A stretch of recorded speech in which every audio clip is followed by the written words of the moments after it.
प्यारे बच्चों, सभी को नमस्कार। निर्वाण हिंदी ज्ञान सागर यूट्यूब चैनल पर आपका हार्दिक अभिनंदन है, हार्दिक स्वागत है। देखिए बेटा, बिना समय खराब किए आज हम चर्चा करने जा रहे हैं कक्षा 12 का जो प्रश्न पत्र है वो किस प्रकार का होगा, प्रश्न पत्र में क्या क्या चीज़ें मिलेंगी, कौन सी किताब कितने अंक की रहेगी, इसके अलावा क्या क्या हमारे पाठ्यक्रम में आना है, इन सब पर लगातार हम एक साथ चर्चा करने वाले हैं। इससे पहले बेटा, अगर आपने चैनल को सब्सक्राइब नहीं किया है तो चैनल को सब्सक्राइब करें, लाइक करें और शेयर करें। ठीक है बेटा। देखिए, सबसे पहले मैं आपको बताने जा रहा हूँ कि आपका कक्षा 12 का जो पाठ्यक्रम है उस पाठ्यक्रम के अंतर्गत आपकी एक तो पुस्तक है आरोह। जो आपकी आरोह पुस्तक होगी, मैं शॉर्ट में लिख रहा हूँ नाम, 32 अंक की तो बेटा आपकी आरोह पुस्तक होगी। एक आपकी वितान पुस्तक है, वितान पुस्तक होगी आपकी 12 अंक की। ठीक है बेटा। इसके अलावा अभिव्यक्ति और माध्यम का जो बिंदु है ये होगा आपका 7 अंक का। ठीक है। इसके अलावा आपकी जो व्याकरण है वो होगी आपकी 8 अंक की। ठीक है। इसके अलावा 4 अंक का आपका पत्र लेखन होगा और इसके अलावा 5 अंक का आपका निबंध लेखन होगा। ठीक है बेटा। इस तरह से ये आपका प्रश्न पत्र होने वाला है और 12 अंक का आपका क्या रहेगा बेटा, अपठित गद्यांश पद्यांश। मैं दोबारा से एक बार सबको लिखता हूँ, देखो एक बार। देखिए बेटा, 12 अंक का तो क्या हो गया, 12 अंक का तो हो गया बेटा आपका अपठित गद्यांश पद्यांश। 12 अंक की आपकी क्या होगी बेटा, वितान होगी। 32 अंक का आपका क्या हो गया, आरोह पुस्तक होगी। और उसके अलावा आपका 4 नंबर का पत्र हो गया, 8 नंबर की व्याकरण हो गई और 5 नंबर का निबंध हो गया और 7 नंबर की आपकी क्या होगी बेटा, 7 नंबर की होगी आपकी अभिव्यक्ति और माध्यम पुस्तक, जिसमें 2 प्रश्न छोटे आने हैं, 2-2 नंबर के। एक फीचर लेखन से संबंधित बिंदु आना है और एक इसके अलावा आपका 1 अंक का छोटा प्रश्न आना है। ठीक है बेटा। तो ये सामान्य सी जानकारी आपको इसके बारे में रखनी है। अब हम चर्चा करेंगे प्रश्न पत्र आएगा कैसा। ठीक है बेटा। तो देखिए, मैं एक हूबहू प्रश्न पत्र आपके सामने रखने जा रहा हूं कि किस प्रकार का प्रश्न पत्र होगा। देखिए, देखो बेटा, सबसे पहले आप आराम से समझने का प्रयास कीजिए। आपको अच्छे से पता होगा कि आपका प्रश्न पत्र कुल 80 अंक का होगा, इस बात को आपको बताने की आवश्यकता नहीं है। देखिए बेटा, आपका प्रश्न पत्र कुल 4 खंडों में विभाजित होगा। कितने खंडों में विभाजित होगा बेटा, 4 खंडों में विभाजित होगा। उसमें जो खंड ए है प्यारे बच्चों, खंड ए जो होगा उस खंड ए में आएंगे आपके एक तो अति लघुतरात्मक प्रश्न आएंगे, एक आपके बहुविकल्पी प्रश्न यानी एक ही प्रश्न जिसके 4 विकल्प होंगे, जिसको हम वस्तुनिष्ठ प्रश्न कहते हैं, वो आएंगे 12। 6 प्रश्न व्याकरण के आएंगे और 11 प्रश्न आपके छोटे आएंगे। तो सबसे पहले हम चर्चा करते हैं किसके ऊपर बेटा, बहुविकल्पी प्रश्नों पर। इसमें बेटा आपका जो खंड ए है उसमें प्रश्न संख्या 1 आपका क्या होगा, बहुविकल्पी प्रश्न। बहुविकल्पी प्रश्न का मतलब समझिएगा बेटा, आप कहने का मतलब, इसका मतलब ये हो गया कि इसमें आपको एक अपठित गद्यांश दिया जाएगा और उसमें कुल 1 से लेकर के 6 तक, पहले प्रश्न की बात कर रहा हूं मैं, 1 से लेकर के 6 तक कुल 6 प्रश्न आपको दिए जाएंगे। ठीक है बेटा। अपठित गद्यांश की बात कर रहा हूं पहले। इसके बाद में एक अपठित पद्यांश होगा, प्रश्न संख्या 1 ही चल रहा है अभी भी। ठीक है बेटा। उसमें प्रश्न संख्या 7 से लेकर के और प्रश्न संख्या 12 तक, कहां तक बेटा, प्रश्न संख्या 7 से लेकर के प्रश्न संख्या 12 तक आपके क्या होंगे बेटा, इस तरह से प्रश्न होंगे। तो कुल आपका जो प्रश्न संख्या 1 होगा वो कितने अंक का होगा, 12 अंक का होगा। कितने अंक का होगा बेटा, 12 अंक का होगा। ठीक है। तो याद रखना आपको। देखिए, और 12 अंक के साथ ही बेटा आपको एक बात और बता दूं, इसमें प्रश्न भी कितने होंगे, 12 प्रश्न होंगे। सारे प्रश्न कितने कितने अंक के होंगे, 1-1 अंक के होंगे। ठीक बेटा। तो 12 अंक का तो आपका होगा अपठित गद्यांश पद्यांश। 6 नंबर का तो गद्यांश और 6 नंबर का ही पद्यांश। ध्यान रखना बेटा, गद्यांश से 6 प्रश्न पूछे जाएंगे। देखो मैं आपको प्रारूप दिखाता हूं पूरा पेपर का। देखिए,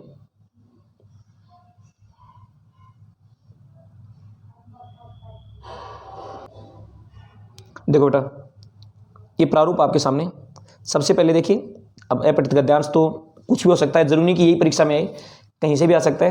तो देखो प्रश्न लिखा पहले, निम्नलिखित अपठित गद्यांश को ध्यानपूर्वक पढ़कर पूछे गए वस्तुनिष्ठ प्रश्नों के उत्तर अपनी उत्तर पुस्तिका में लिखिए। हाँ, इस बात का ध्यान रखना बेटा। इसके लिए आप तालिका बनाएंगे, मतलब सारणी बनाएंगे इस तरह से। ठीक है। ऐसे तालिका बनाएंगे, उसमें इधर प्रश्न संख्या लिखेंगे और इधर उसका उत्तर का क्रमाक्षर लिखेंगे। ठीक है बेटा। तालिका ऐसे बनाना, जैसे मैं बना रहा हूँ आपके सामने, खड़ी बनाना बेटा तालिका इस रूप में। ठीक है। ऐसे बनाएंगे तालिका आप। ठीक है, इस प्रकार से। इधर पर्सन लिखेंगे और इधर उसका कर्माक्षर लिखेंगे, ठीक है। कई बच्चे क्या करते हैं, तालिका इस प्रकार से बना देते हैं, ठीक है, इधर ऐसे छोटे छोटे रूप में, तो उससे तो आपको नुकसान है, 2 ही लाइनें भर पाएंगे, आपकी कॉपी तो ऐसे ही नहीं भरेगी, 32 पृष्ठ की कॉपी आती है, ठीक है ना। इसलिए आप समझदारी से काम करना। अब देखो इसमें पहला प्रश्न है, दिख रहा होगा आपको अच्छे से, इसी में दूसरा, तीसरा, चौथा, इस तरह से कुल आपके ये 6 प्रश्न आ गए बेटा, ठीक है। ये पहले प्रश्न की बात चल रही है। अब देखिए इसके बाद में 6 प्रश्न पूरे होने के बाद आगे आपको एक अपठित गद्यांश की, गद्यांश तो पहले आ चुका है, पद्यांश दिया जाएगा अब कि निम्नलिखित अपठित पद्यांश को ध्यानपूर्वक पढ़कर दिए गए वस्तुनिष्ठ प्रश्नों के उत्तर अपनी उत्तर पुस्तिका में लिखिए, ठीक है बेटा। कहाँ लिखने के प्रश्न भी उत्तर पुस्तिका में लिखने हैं।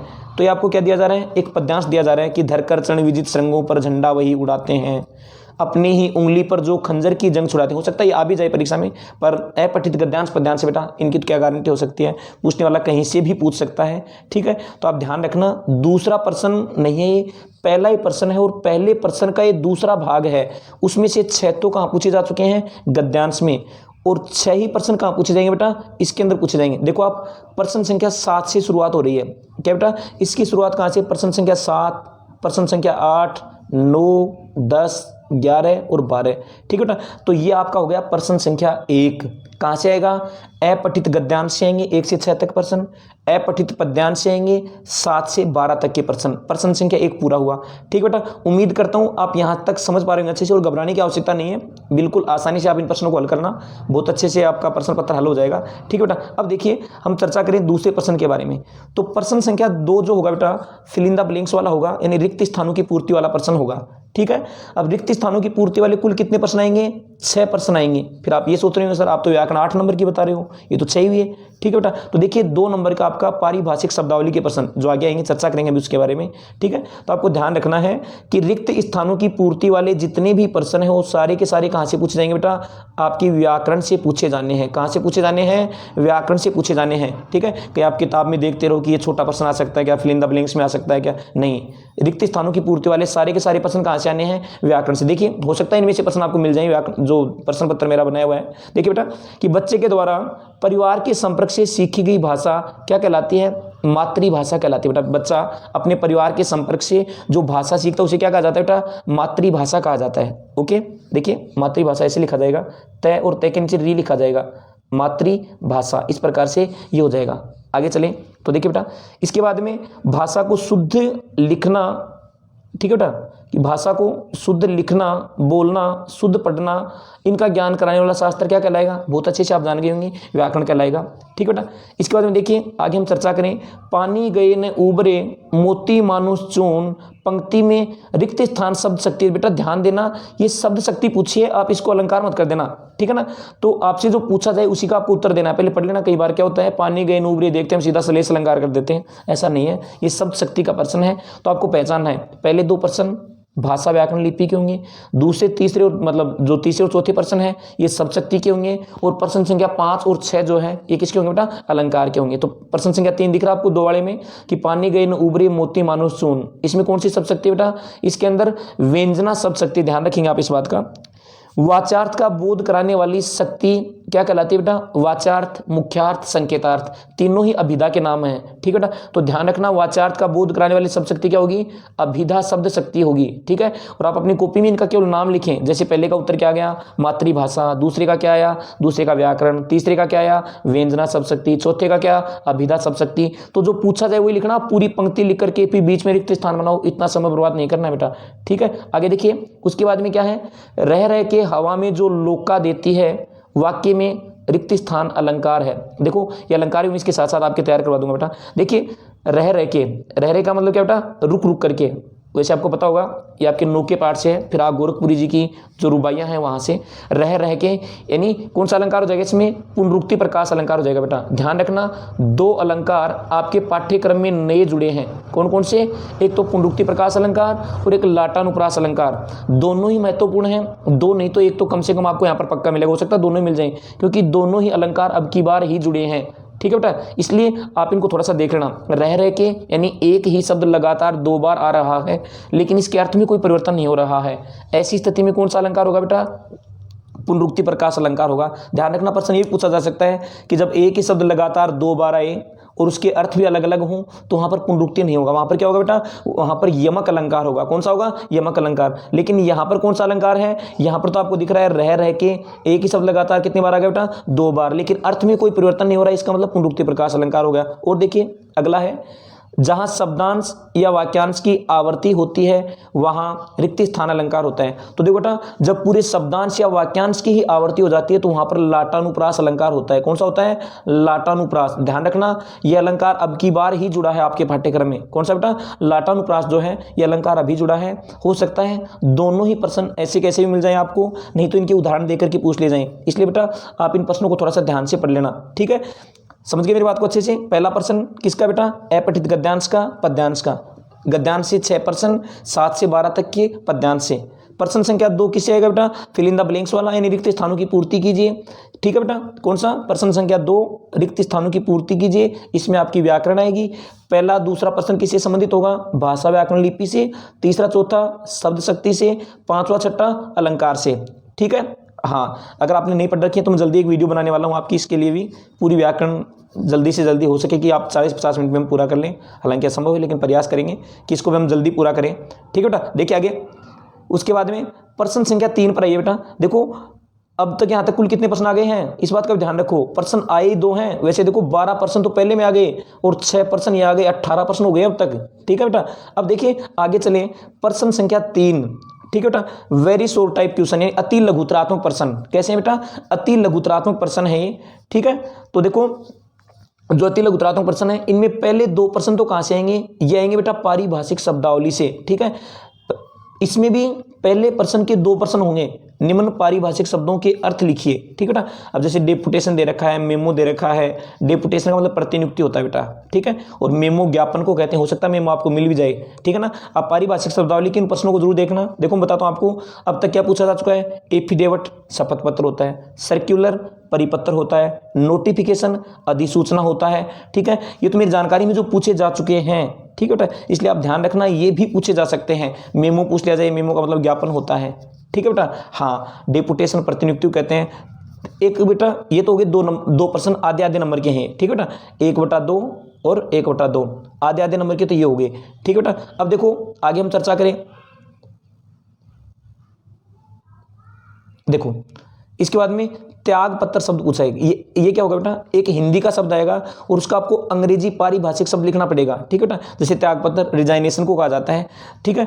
तो 2 तो आए अंग्रेजी के शब्द, उनका आपको हिंदी अर्थ लिखना पड़ेगा। एक आएगा हिंदी का अर्थ शब्द, उसका क्या लिखना पड़ेगा बेटा, आपको अंग्रेजी रूपांतर लिखना पड़ेगा, ठीक है। अब देखिए उसके बाद में आगे क्या होगा, एक प्रश्न आएगा आपका फीचर लेखन या आलेख लेखन से संबंधित 1 नंबर का। देखो फीचर कुल 3 नंबर का है, फीचर और आलेख कुल कितने नंबर के बेटा, 3 नंबर के हैं, ठीक है। फीचर और आलेख कुल कितने नंबर के हैं, 3 नंबर के। तो उनमें से एक प्रश्न तो कहां पूछ लिया जाएगा, अति लघुतरात्मक प्रश्नों में पूछ लिया जाएगा। फीचर या आलेख, फीचर का भी आ सकता है, आलेख का भी आ सकता है, ठीक है बेटा। उसके बाद में हम चर्चा करें तो आपकी जो किताब है वितान, कौन सी किताब बेटा, वितान, इसके बारे में चर्चा करता हूं आपके सामने। वितान पुस्तक से कुल 12 अंक के प्रश्न पूछे जाने हैं। इनमें से 6 प्रश्न तो आएंगे 1-1 अंक के, 6 गुणा 1 6 हो गए। एक प्रश्न आएगा बेटा 6 नंबर का, तो 1 गुणा 6 ये हो गया बेटा 6 नंबर का। तो जो आपकी वितान पुस्तक होगी कुल कितने नंबर की होगी बेटा, 12 नंबर की। कितने नंबर की होगी, 12 नंबर की। 6 प्रश्न तो क्या हो गए, वेरी शॉर्ट यानी अति लघु उत्तरात्मक। इनके उत्तर आपको 1 से 2 पंक्तियों तक देने हैं, ठीक है बेटा। 20 शब्द ध्यान रखना आप, लगभग 1 नंबर के लिए 20 शब्द, 2 नंबर के लिए 40 शब्द, 3 नंबर के लिए 60 शब्द, 4 नंबर का एक लेखक परिचय या कवि परिचय आएगा आपसे, उसके लिए 80 शब्द, और 5 नंबर का प्रश्न में निबंध आता है बेटा, उसका थोड़ा ध्यान रखना। 5 नंबर का निबंध है जो आपको 100 शब्दों में नहीं निपटाना, उसके लिए 300 से 350 शब्द हैं। और एक 6 नंबर का प्रश्न है, 2 व्याख्या है 6 नंबर की, और एक प्रश्न है जो वितान पुस्तक से होगा, उसके लिए लगभग शब्द सीमा कितनी, 120 शब्द, ठीक है बेटा। ऐसे प्रश्न को आप बिंदुवार हल करने का प्रयास करना, ठीक है बेटा। तो देखो ये बात याद रह जाएगी आपको। ये 2 प्रश्न तो कहाँ के हो गए, पारिभाषिक शब्दावली के, ठीक है। फीचर लेखन का क्या उद्देश्य होता है, फीचर की भाषा पूछी जा सकती है, फीचर की परिभाषा पूछी जा सकती है, ठीक है बेटा। इसके बाद में देखो लेखक ने नीचा नगर किसे कहा है, ये कहाँ से है बेटा, आपकी वितान पुस्तक से है। ये सोदर बाबू किसंदा को अपने घर में जगह क्यों नहीं दे पाए, ये वितान पुस्तक से है। हो सकता है इन प्रश्नों में से हूबहू प्रश्न भी आपको मिल जाए, इसलिए थोड़ा सा पढ़ लेना बेटा आप इन प्रश्नों को। नहीं जाऊंगा ऐसी पाठशाला में, लेखक ने ऐसा क्यों कहा, याद होगा आपको जब विद्यालय के जो छात्र हैं उसे परेशान कर रहे थे, ठीक है बेटा। आगे देखो क्या आगे प्रश्न है, जूझ उपन्यास मूलतः कौन सी भाषा में है, पता होगा आपको अच्छे से, मराठी भाषा में है, लेखक आनंद यादव के द्वारा रचित। ठीक है बेटा। एन फ्रैंक की डायरी का प्रकाशन कब एवं किस नाम से हुआ था, आपको अच्छे से पता होगा, द यंग गर्ल, इस तरह से उनकी डायरी का नाम बेटा, the history of the young girl के नाम से। ठीक है बेटा, तो थोड़ा सा ध्यान रखना इसको, आप पढ़ करके जाना इन प्रश्नों को भी। एन फ्रैंक के अनुसार जीवन का सच्चा आनंद कहाँ है, प्रकृति को निहारने के अंदर, चांद आदि को निहारने में जीवन का सच्चा आनंद है, इसका ध्यान रखेंगे। ठीक है बेटा, तो ध्यान दो आप बेटा, क्या ध्यान दिया आपने इसके अंदर कि छोटे प्रश्नों में कुल कितने प्रश्न आने, यहाँ से 11 प्रश्न, कितने प्रश्न आने बेटा, यहाँ से कुल 11 प्रश्न आने छोटे प्रश्नों में से, जिसमें से वैसे तो 12 ही हो गए, एक में 2 दे रखे हैं, 2 तो पारिभाषिक शब्दावली के हो गए, सुनना ध्यान से, एक फीचर का हो गया, फीचर या आलेख में से, और 6 हो गए आपके वितान पुस्तक से, 6, 7 और 2 9, और 2 प्रश्न आएंगे कहाँ से बेटा, आपके आरोह पुस्तक से, छोटे प्रश्न। दिखाऊंगा आपको, अभी दिखाता हूँ कि किस प्रकार के प्रश्न है छोटे बेटा। देखिए आपकी जो आरोह पुस्तक है उससे भी 2 छोटे प्रश्न है। सब घर एक कर देने के माने बच्चा ही जाने, पंक्ति से क्या से है, एक ये, फिर यानी एक तो पद्य भाग से है, आपको अच्छे से याद होगा कि कविता के बहाने जो कविता है उससे लिया गया है। ठीक है, कुंवर नारायण जी की जो है। फिर पलकों से कुछ सितारे टूटकर दूधियां आंचल में समा जाते हैं, पंक्ति से क्या से, बहुत सारे बच्चों को पता नहीं होगा कि प्रश्न कहाँ से है। ठीक है बेटा, ये है नमक अध्याय, रजिया सज्जाद जहीर जी का जो अध्याय है उसमें से है, जब सिख बीवी और सफिया आपस में वार्तालाप कर रही थी तो सिख बीवी को लाहौर की याद आ जाती है, और जब लाहौर की याद आती तो उनकी आंखों से कुछ आंसू टपक जाते हैं, तो उसके लिए लेखिका ने कहा है कि कुछ जो सितारे टूटकर दूध ही आंचल, यानी उन्होंने जो वस्त्र धारण कर रखे थे बिल्कुल सफ़ेद रंग के थे। ठीक है, इस कारण से लेखिका ने ऐसा कहा है कि दूध ही आंचल में समा जाते हैं जब उनको लाहौर की याद आती है। ठीक है ना बेटा, ध्यान रखना थोड़ा सा, ऐसे छोटे प्रश्न आएंगे आपके। ठीक है, तो एक छोटा प्रश्न तो कहाँ से आना बेटा, एक तो आना है पद्य भाग से और एक आना है गद्य भाग से। ठीक है, तो अब तक आपके कुल 29 प्रश्न पूरे हो चुके हैं, एक नंबर के, वो भी कितने नंबर के बेटा, एक नंबर के। ये तो बेटा आपका भाग है। अब कैसे एक नंबर के, मैं एक बार फिर से इनका रिवीजन करवा देता हूं, फिर हम आगे बढ़ते हैं। देखो 12 प्रश्न कहां से, अपठित गद्यांश पद्यांश के, उनमें भी 6 तो गद्यांश से, 6 पद्यांश से, 6 प्रश्न रिक्त स्थानों की पूर्ति वाले, जिसमें 2 तो भाषा व्याकरण लिपि के, 2 शब्द शक्ति के और 2 अलंकार के। ठीक है बेटा, उसके बाद में 11 प्रश्न कहाँ से, आपके अति लघुतरात्मक प्रश्नों के रूप में, जिनमें से कैसे बेटा, देखो देखिए बेटा, इसमें कितने प्रश्न, 2 प्रश्न तो पारिभाषिक शब्दावली के हो गए, 1 प्रश्न फीचर या आलेख का हो गया, 6 प्रश्न आपकी वितान पुस्तक, क्योंकि बार बार कह रहा हूं वितान पुस्तक से लघुतरात्मक प्रश्न नहीं आएंगे, नहीं आएंगे, नहीं आएंगे।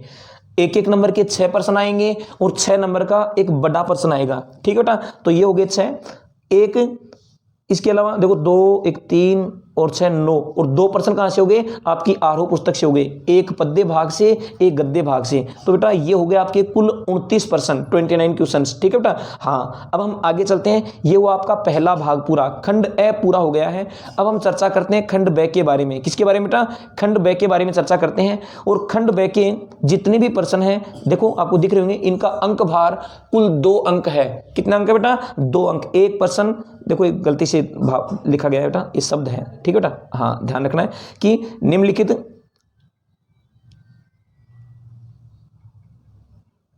थोड़ा सा इधर खिसका देता हूं इसको, हाँ ठीक है बेटा, कि निम्नलिखित लघुतरात्मक प्रश्नों के उत्तर अधिकतम 40 शब्दों में दीजिए। ठीक है बेटा, तो इसकी शब्द सीमा कितनी है, 40 शब्द है। क्या बेटा, 40 शब्दों में इसका उत्तर आपको देना है। ठीक है, तो देखो इसमें 40 शब्दों वाले में कितने प्रश्न आएंगे। देखो बेटा, सबसे पहले तो आपको ध्यान रखना है, आपकी जो अभिव्यक्ति और माध्यम है, टेलीविजन खबरों की कोई 2 विशेषताएं लिखिए। ध्यान रखना बेटा, आपके अभिव्यक्ति और माध्यम में जनसंचार के माध्यम है। मैंने एक वीडियो डाल रखा है, पहले देखना अगर किसी ने नहीं पढ़ा है तो। अगर पढ़ रखा है तो समय बर्बाद मत करना, मैं अपने व्यूज़ बढ़ाने के लिए, समय बढ़ाने के लिए आपको नहीं कहूँगा, आप अपना पढ़ना, अगर पढ़ रखा है तो बहुत अच्छी बात है। अगर किसी ने पढ़ा नहीं है, लिखे हुए नहीं है, तो आप देख लेना, एक वीडियो मैंने डाल दिया है। ठीक है बेटा, एक तो यह है कि टेलीविजन खबरों की कोई 2 विशेषताएं लिखिए। इंटरनेट पत्रकारिता से क्या से है, इसका मैं वीडियो डाल दूंगा अभी, इंटरनेट वाले का भी। ठीक है बेटा, हाँ तो देखिए बेटा, ये आपको ध्यान रखना है, 2 प्रश्न कहाँ से आने हैं, जनसंचार के माध्यमों से, जिसमें अखबार, रेडियो, टेलीविजन और इंटरनेट ये आते हैं। 2 प्रश्न तो यहाँ से आने हैं।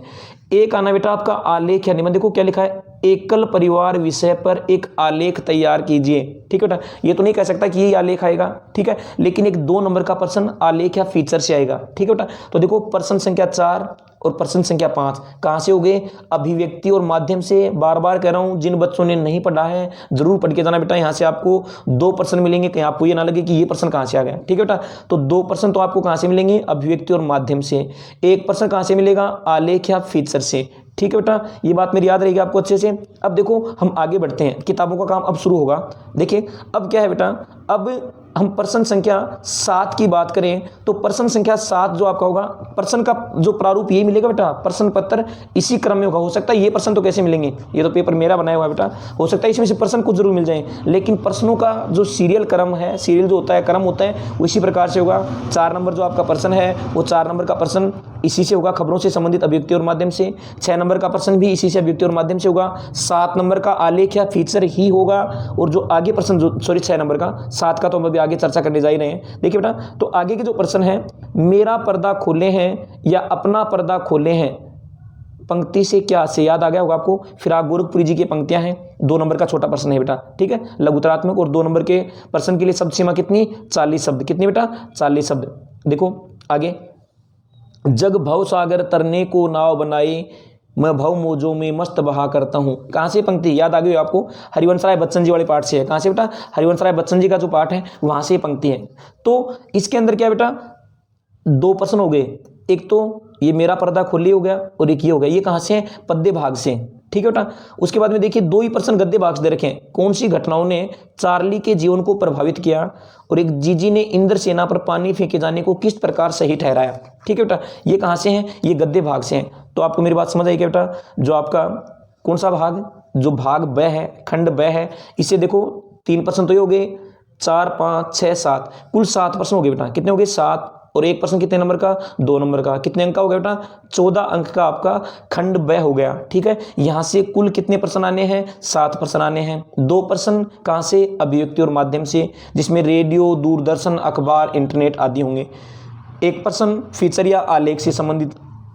उसके अलावा 2 प्रश्न पद्य भाग से और 2 प्रश्न गद्य भाग से। ध्यान रखना बेटा। ठीक है, अब हम आगे चलते हैं। देखिए अब खंड स शुरू होता है और खंड स के बारे में भी हम चर्चा करेंगे। देखिए तो 2 भाग तो मैंने आपको समझा दिए। अब देखिए तीसरा भाग है बेटा खंड स, निम्नलिखित प्रश्नों के उत्तर दीजिए। प्यारे बच्चों देखो, प्रश्नों के साथ साथ उत्तर सीमा लिखी हुई है, शब्द सीमा लिखी हुई है कि कितने शब्दों में आपको प्रश्नों का उत्तर देना है। अब देखना बेटा, सबसे पहले देखो ये प्रश्न पत्र मेरा ही बनाया हुआ है। ठीक है, अब जरूरी तो नहीं कि यही प्रश्न आएंगे। ठीक है, और ये आपका जो प्रश्न पत्र है अकॉर्डिंग टू ब्लूप्रिंट, नील पत्र पर आधारित है। प्रश्नों का क्रम इसी प्रकार से होगा। खंड स में बेटा सबसे पहले, जैसे मैंने बादल राग वाले पाठ का प्रश्न दे रखे, बादल राग कविता के माध्यम से कवि क्या संदेश देना चाहता है। आगे शब्द सीमा में दे रखी है 60 से 80 शब्द। और ये है बेटा आपका 3 अंक का। देखो मैं अंक भार भी दिखाता हूँ अभी इसको। इसका जो अंक भार है वो क्या है, देख लीजिए बेटा, 3 अंक है। मैं बता रहा हूँ साथ साथ, आप ध्यान रखना इस बात का। ठीक है, तो इसका अंक भार कितना है बेटा? 3 अंक। और मैं बता चुका आपको, 1 नंबर का प्रश्न 20 शब्द, 2 नंबर का 40 शब्द, 3 नंबर का 60 शब्द और 4 नंबर का 80 शब्द। ठीक है, तो ये शब्द सीमा आपको दे रखी है, अथवा में दे रखा है। उषा कविता घरेलू बिंबों या नवीन बिंबों व घरेलू उपमानों पर आधारित है, स्पष्ट कीजिए। उषा व शमशेर बहादुर सिंह जी वाला जो पाठ है वहां से ये है बेटा। ठीक है, उसके बाद में देखो अगला प्रश्न आपका बेटा कहां से, ये आपने बात नोट की क्या बेटा, ये कहां से है? पद्य भाग से। तो मैं आपको बता दूं अच्छे से, खंड स में जो आपके दीर्घ उत्तरीय प्रश्न होंगे उन प्रश्नों की जिनकी सब सीमा 60 से 80 तक है, 1 प्रश्न तो आएगा पद्य भाग से, 1 आएगा गद्य भाग से। ध्यान रखना बेटा, लेकिन दोनों ही प्रश्न होंगे अथवा में, और में होंगे, विकल्पात्मक होंगे। समझना मेरी बात को अच्छे से। 3 अंक या इससे ज्यादा का जो भी प्रश्न होगा वो सारे किस रूप में होंगे बेटा? वो आपके अथवा में होंगे। 3 नंबर या इससे ज्यादा नंबर के जितने भी प्रश्न होंगे वो सारे के सारे किस में मिलेंगे? आपको अथवा में मिलेंगे। जैसे आप इनको ही देख लो। ठीक है, तो देखो बेटा आपका बादल राग वाले से है, अथवा में उषा वाले पाठ से दे दिया है। ठीक है, उसके बाद देखो बाजार का जादू चढ़ने से क्या से है, उस जादू से बचने का लेखक ने क्या उपाय बताया है। ठीक है बेटा, बाजार दर्शन पाठ से है, जैनेन्द्र जी वाले से। ठीक है बेटा, याद रखना इस पाठ से बड़ा ही प्रश्न आता है लगभग। हो सकता है उनका साहित्य परिचय भी बार पूछ लिया जाए जैनेन्द्र जी का। ठीक है, अभी तक आया नहीं है, नहीं तो यहाँ से व्याख्या या बड़ा प्रश्न आने की संभावनाएं रहती हैं। ठीक है, अब देखो अथवा में डॉक्टर अंबेडकर के अनुसार आदर्श समाज की स्थापना के लिए कौन कौन सी बातें आवश्यक हैं। अंतिम पाठ आपका भीमराव अंबेडकर जी का, श्रम विभाजन और एक मेरी कल्पना का आदर्श समाज, ये इसके अंतर्गत है बेटा। ठीक है, तो थोड़ा सा आप इनका भी ध्यान कर लेंगे। ठीक है, इन प्रश्नों को तो आप अच्छे से पढ़ लेना बेटा। आगे देखो, अब चर्चा करें हम किसके लिए, अब हम चर्चा करें बेटा किसकी, जीवन परिचय और साहित्य परिचय की। किसकी बेटा, जीवन परिचय साहित्य परिचय जो आएगा, देखो बेटा रघुवीर सहाय जी का कवि परिचय लिखे। अब देखो होता क्या बेटा, कई बच्चे कवि परिचय में केवल उनका जीवन परिचय लिख देते हैं। ठीक है, ऐसा नहीं होगा। ये 4 अंक का प्रश्न है, मैं दिखाता हूं आपको। कितने अंक का बेटा, 4 अंक का प्रश्न है, दिख रहा होगा आपको अच्छे से।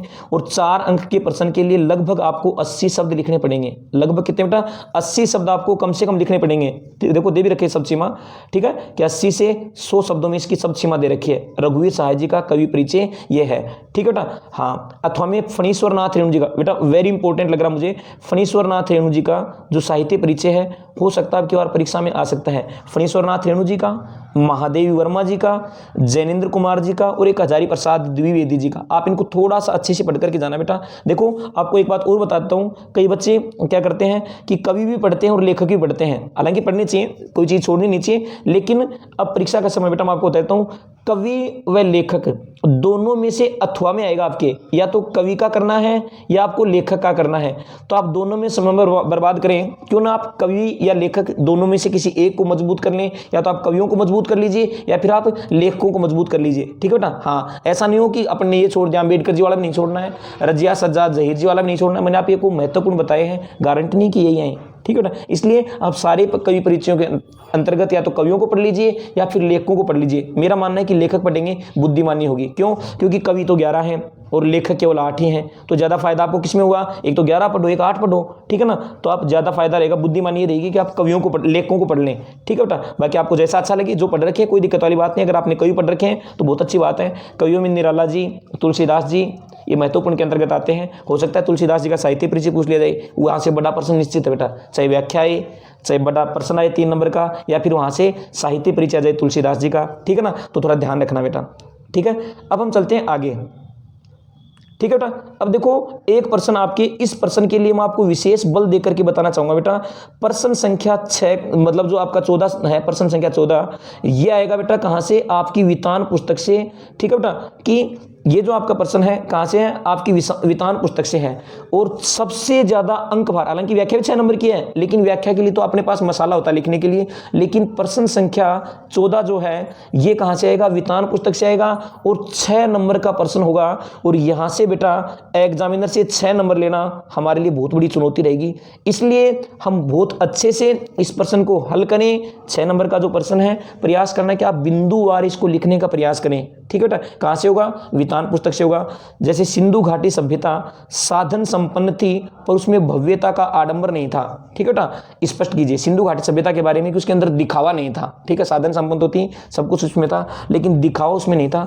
एक यशोधर बाबू किसंदा के मानस पुत्र थे, स्पष्ट कीजिए। हो सकता है इन दोनों पाठों में से कहीं से पूछ लिया जाए। बाकी 4 ही पाठ आपके हैं, चारों पाठों से जितने भी निबंधात्मक प्रश्न बनते हैं आप सभी को पढ़ने का प्रयास करेंगे बेटा। तो इस तरह से ये आपका खंड से हो गया। खंड से में क्या क्या बेटा, देखो मैं फिर से आपको बताता हूँ। खंड से के अंतर्गत आप ध्यान रखो, 2 तो 3-3 नंबर के प्रश्न है बेटा। कितने कितने नंबर के हैं, 3-3 नंबर के। एक 4 नंबर का कवि परिचय लेखक परिचय, एक 6 नंबर का। ठीक है, ये तो है। देखो 3 और 3 6 और 4 10 और 6 16। तो आपका खंड से कितने नंबर का हो गया बेटा, 16 नंबर का हो गया। कितने नंबर का हो गया, 16 नंबर का। उम्मीद करता हूँ यहाँ तक कोई दिक्कत आपको नहीं होगी। ठीक है, अब देखिए हम आगे चलें।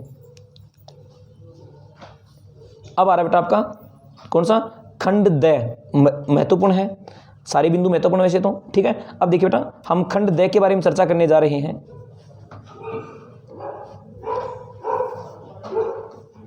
देखो खंड द से क्या क्या आना है, बस अंतिम है। यहां से बेटा 2 तो व्याख्या आएंगी, आपको दिख रहा होगा। निम्नलिखित पद्यांशों में से किसी एक की सप्रसंग व्याख्या कीजिए। ठीक है, 2 + 4 कितने नंबर का प्रश्न आएगा, 6 नंबर का। इसका मतलब क्या हुआ बेटा, 2 नंबर का तो प्रसंग और 4 नंबर की व्याख्या, लेकिन विशेष जरूर लिखना साथ में, चाहे लिख देना आप 2 पंक्तियां ही। ठीक है बेटा, तो इस तरह से ये होगी आपकी व्याख्या। ठीक है बेटा, हाँ क्या बेटा, एक तो क्या आएगी आपकी व्याख्या, कहाँ से, पद्य भाग से। 2 + 4 6 नंबर की आएगी। ठीक है, और एक व्याख्या कहाँ से आएगी बेटा, गद्य भाग से आएगी, उसकी भी चर्चा करेंगे। देखो, जाने क्या रिश्ता है, जाने क्या नाता है, जितना भी उड़ेलता हूँ भर भर फिर आता है। दिल में क्या झरना है, मीठे पानी का सोता है। ठीक है बेटा, ये व्याख्या है, तो थोड़ा ध्यान रखना, इस पाठ से भी आ सकती है व्याख्या, किसी पाठ से आ सकती है, सारे पाठ महत्वपूर्ण होते हैं, फिर भी पहला, पांचवा, 7, 8 और 10 ये पाठ ज़्यादा महत्वपूर्ण है हरिवंश राय बच्चन जी का।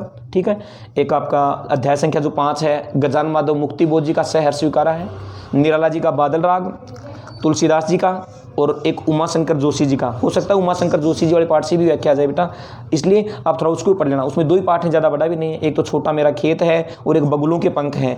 ठीक है बेटा, तो देखिए एक व्याख्या तो कहाँ से आपकी, ये तो आपके सहर्ष स्वीकार है पाठ से है। दूसरी, सुत बित नारी भवन परिवारा हो ही जाही जग 12 अस बिचारी जिए जाग उताता। याद करो कहाँ से व्याख्या, तुलसीदास जी वाले से है। तुलसीदास जी में कहाँ से, लक्ष्मण मूर्छा और राम का विलाप, जब लक्ष्मण मूर्छित हो जाते हैं तो राम किस तरह से विलाप कर रहे हैं, वहाँ से व्याख्या बेटा। ध्यान रखना, मैं बार बार कह रहा हूँ, इस पाठ से बड़ा प्रश्न निश्चित है, चाहे तो यहाँ से साहित्य परिचय पूछा जाए तुलसीदास जी का, चाहे यहाँ से 3 अंक का प्रश्न पूछा जाए और चाहे यहाँ से 6 नंबर की व्याख्या पूछी जाए, लेकिन यहाँ से प्रश्न आना निश्चित मानिए बेटा आप।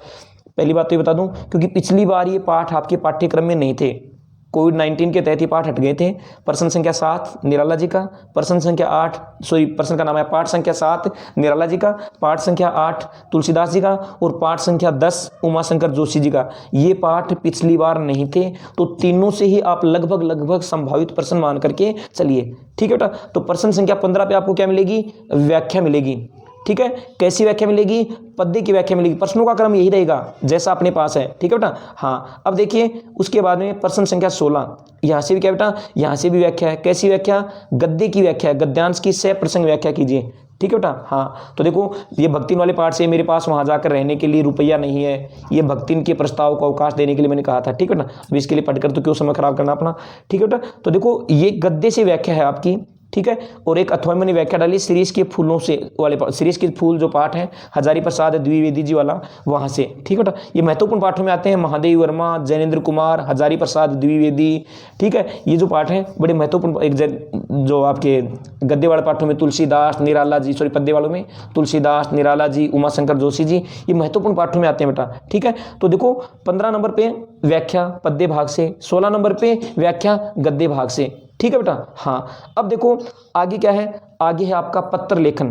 क्या बेटा, पत्र लेखन। अब देखो पत्र लेखन वाला प्रश्न बताने से पहले मैं आपको बता दूं बेटा, आपके पाठ्यक्रम में कुल 5 प्रकार के पत्र हैं। क्या क्या है, एक तो है अर्ध सरकारी पत्र। क्या बेटा, अर्ध सरकारी पत्र।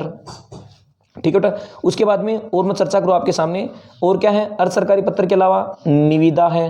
क्या बेटा, निविदा। विज्ञप्ति है। क्या बेटा, विज्ञप्ति। इसके अलावा अधिसूचना है। क्या है, अधिसूचना है। इसके अलावा ज्ञापन है। क्या है बेटा, ज्ञापन। ठीक है, तो ये 5 प्रकार के पत्र आपके पाठ्यक्रम में हैं और अब तक ज्ञापन नहीं पूछा गया है, और चारों पत्र पूछ लिए। पिछली बार निविदा और विज्ञप्ति पूछी गई थी, और ये तो आपको पता ही है, जब प्रश्न 4 अंक का है, कितने अंक का है, 4 अंक का, तो किस में आएगा, अथवा में आएगा। ध्यान रखना इस बात का कि कोई भी प्रश्न 3 या 3 से ज्यादा अंक का है तो किस में आएगा बेटा, अथवा में आना है। किस में आना है, अथवा में। तो ये बात तो निश्चित होगी कि ऐसा प्रश्न किस में आएगा, अथवा में। ठीक है बेटा, तो ध्यान रखना पिछली बार क्या क्या आई थी, निविदा आई थी, विज्ञप्ति आई थी। होता नहीं कि हर बार उसी प्रश्न को रिपीट कर दिया जाए, लेकिन फिर भी एग्जामिनर का प्रश्न पत्र बनाने वाले का कोई भरोसा नहीं है, कैसे भी प्रश्न पत्र बना सकते हैं। फिर भी आप 500 पढ़कर जाएंगे, लेकिन ज्ञापन को बिल्कुल ध्यान से पढ़कर जाएंगे। जहां तक मेरे को लग रहा है ज्ञापन से प्रश्न आएगा, क्योंकि अब तक ज्ञापन को जुड़े लगभग 6-7 वर्ष हो गए हैं। ठीक ना, पिछले पाठ्यक्रम में भी था और 2 परीक्षाएं ये हो चुकी हैं वर्तमान वाली, एक तो हो चुकी है और एक वर्तमान में है। पिछला जो पाठ्यक्रम था उसमें भी था बेटा और वर्तमान में भी है, लेकिन ज्ञापन से अब तक प्रश्न नहीं पूछा गया है। इसलिए आप ज्ञापन को अच्छे से पढ़ करके जाना। अगर आपके पास उपलब्ध नहीं है तो आप मुझे कमेंट बॉक्स में डालिए, मैं तुरंत इसका वीडियो बना करके आपको उपलब्ध करवा दूंगा। अगर है तो कोई दिक्कत नहीं, आप पढ़िए, समय खराब मत कीजिए फिर। ठीक है बेटा, हाँ। देखो क्या प्रश्न बन रहा है। एक प्रश्न तो क्या है कि सचिव स्वास्थ्य विभाग राजस्थान सरकार की ओर से छात्रों को नियमित स्वास्थ्य जांच के विषय में ज्ञापन तैयार कीजिए। अथवा में क्या है बेटा, सचिव माध्यमिक शिक्षा बोर्ड राजस्थान अजमेर की ओर से बोर्ड परीक्षाओं के आयोजन के संबंध में एक विज्ञप्ति तैयार कीजिए। ठीक है बेटा, तो विज्ञप्ति देखो पिछली बार आ चुकी, संभावना कम है, लेकिन फिर भी आपको पढ़ना तो सब कुछ ही है, छोड़ना कुछ नहीं है। अब के बाद मेरे को लग रहा है कि अर्ध सरकारी पत्र और ज्ञापन अथवा में आ जाएं, या फिर हो सकता है अधिसूचना और ज्ञापन अथवा में आ जाएं। ठीक है बेटा, हाँ। ज्ञापन में बार बार इसलिए बोल रहा हूँ कि ज्ञापन अभी तक पूछा नहीं गया है। ठीक है। और हो सकता है एग्जामिनर इससे पूछना ही चाहे तो अलग बात, अभी आए भी नहीं, ठीक है। आपको तो 500 पढ़ने हैं। अगर आपके पास पत्र लेखन है नहीं तो आप मुझे कमेंट करेंगे, ठीक है, आपको मैं उपलब्ध करवा दूंगा, कोई दिक्कत नहीं है, ठीक है। लेकिन कमेंट आज ही करना, पर देख करके कहीं आप बाद में कमेंट करें, परीक्षा जब बिल्कुल पास हो तो कोई फायदा नहीं है, ठीक है बेटा। हाँ देखिए, आगे चलते हैं। अंतिम प्रश्न, अंतिम प्रश्न क्या बेटा आपका निबंध लेखन से संबंधित है। किससे है? निबंध लेखन से संबंधित, दिख रहा होगा आपको अच्छे से, ठीक है बेटा। तो निबंध के आपको अच्छे से पता है कि कोई 4 विषय आएंगे, उनमें से किसी एक पर आपको निबंध लिखना पड़ेगा। जैसे देखो, स्वास्थ्य ही धन है, ये भी आया हुआ प्रश्न है। जीवन में समाचार पत्रों का महत्व है, भारतीय राजनीति में जातिवाद है, राजस्थान के प्रमुख लोक देवता है। देखो बेटा, प्रश्न निबंध कैसे होते हैं, 3 तो होते हैं नेशनल स्तर के और 1 होता है अपने राजस्थान से, ठीक है बेटा। तो इस तरह से जो आपका निबंध होता है ये होता है, ठीक है। 3 तो कोई राष्ट्रीय स्तर से संबंधित हो सकते हैं और 1 राजस्थान के स्तर से संबंधित हो सकता है। इस तरह से कुल आपको दिख रहे होंगे कितने प्रश्न है बेटा आपके पाठ्यक्रम में, कुल कितने प्रश्न आएंगे? 18 प्रश्न आएंगे। कितने आएंगे बेटा? 18। लेकिन 18 की आप बात करें, वैसे प्रश्नों की संख्या पहले प्रश्न में देखो कितने हैं, पहले में 12, दूसरे में कितने हो गए? 6, और तीसरे में कितने हो गए? 11। तो 29 प्रश्न तो यहाँ तक ही हो गए, ठीक है। हाँ 29 और टोटली 18 प्रश्न है, आगे और बच के कितने? 15। तो 15 प्रश्न और जोड़ लो बेटा। ये प्रश्न आपके पाठ्यक्रम में आने हैं। कुल प्रश्न पत्र बिल्कुल आराम से बिना घबराए हल करना है। प्रत्येक प्रश्न पूरा होने के बाद कम से कम 2 या 3 पंक्तियां अवश्य छोड़नी है। प्रयास करना है कि पत्र नए पृष्ठ से शुरू करें, प्रयास करना है। लेकिन ये नहीं कि आपका जो व्याख्या वाला प्रश्न पहले पूरा हो गया है, आधा पेज बच रहा, फिर आप नए पेज पे भाग रहे हैं, ऐसा नहीं करना बेटा, ठीक है। व्याख्या से पहले करना, कोई फर्क नहीं पड़ेगा इस चीज़ से, ठीक है। और ये प्रयास जरूर करना जो आपके आंतरिक विकल्प वाले, देखो ये प्रश्न संख्या 12, जो 12 का नाम है प्रश्न संख्या 1, प्रश्न संख्या जो आपका 2 और प्रश्न संख्या 3, ठीक है। एक ही प्रश्न के आंतरिक प्रश्न है इसमें बेटा। प्रश्न संख्या 1 में 12 है, तो आप ध्यान रखना सारे के सारे प्रश्नों को एक साथ हल करना। ऐसा नहीं कि आप 3 प्रश्न यहाँ कर दिए फिर पहले प्रश्न के 4 प्रश्न अगले पेज पे कर रहे हो। ऐसा करोगे तो आपको नंबरों में परेशानी हो सकती है। क्यों? क्योंकि कॉपी जांच करने वाला, कॉपी जांच करने के बाद आपका जो मेन पृष्ठ होता है उत्तर पुस्तिका का, उस पर भी अंकों को, मतलब जो अंक आप क्या है उसमें चढ़ाने का प्रयास करता है। इसलिए अगर आपने एक प्रश्न यहाँ कर रखा है, एक यहाँ कर रखा है, तो फिर किस प्रकार से वो आएगा बेटा। इसलिए ध्यान रखना इस बात का कि आप प्रत्येक प्रश्न जिसके आंतरिक प्रश्न है, एक प्रश्न के 10 प्रश्न है, 12 प्रश्न है, उन सभी को आप एक ही जगह हल करने का प्रयास करना, ठीक है बेटा। और आप सभी को मेरी ओर से हार्दिक शुभकामनाएं। आपका प्रश्न पत्र बहुत अच्छा हो, मैं इस प्रकार की ईश्वर से कामना करूँगा। और इसके साथ साथ बेटा आपको एक बात और बता देना चाहता हूँ, अगर कोई भी बिंदु आपका ऐसा, घबराने की आवश्यकता नहीं है, कोई भी बिंदु आपका ऐसा है जो आपने पढ़ा नहीं है, ठीक है, तो आप मुझे बताइए लिख करके कमेंट बॉक्स में कि सर ये बिंदु और करवा दीजिए। मैं प्रयास करूँगा कि वो बिंदु आपको उपलब्ध करा दिया जाए, ठीक है। हाँ बेटा, अगर एक बात और कह देता हूँ फिर से, ये जो अपना वीडियो है बेटा, इसको और बच्चों तक भी शेयर करना, साझा करना, ताकि उन तक भी जानकारी पहुंच सके। कई बच्चों को पता ही नहीं होता है कि प्रश्न पत्र होगा किस प्रकार का, ठीक है बेटा। सभी को जय हिंद, जय भारत, वंदे मातरम। आपका पेपर अच्छा हो, बहुत अच्छा हो, ऐसी मैं ईश्वर से कामना करूंगा। इस प्रश्न पत्र को भी पढ़ लेना बेटा, ठीक है। मैं तो नहीं कहूँगा कि इसमें से प्रश्न आए, लेकिन ऐसी बात है नहीं, इसमें से प्रश्न आपको परीक्षा में हूबहू देखने को मिल सकते हैं। धन्यवाद बेटा।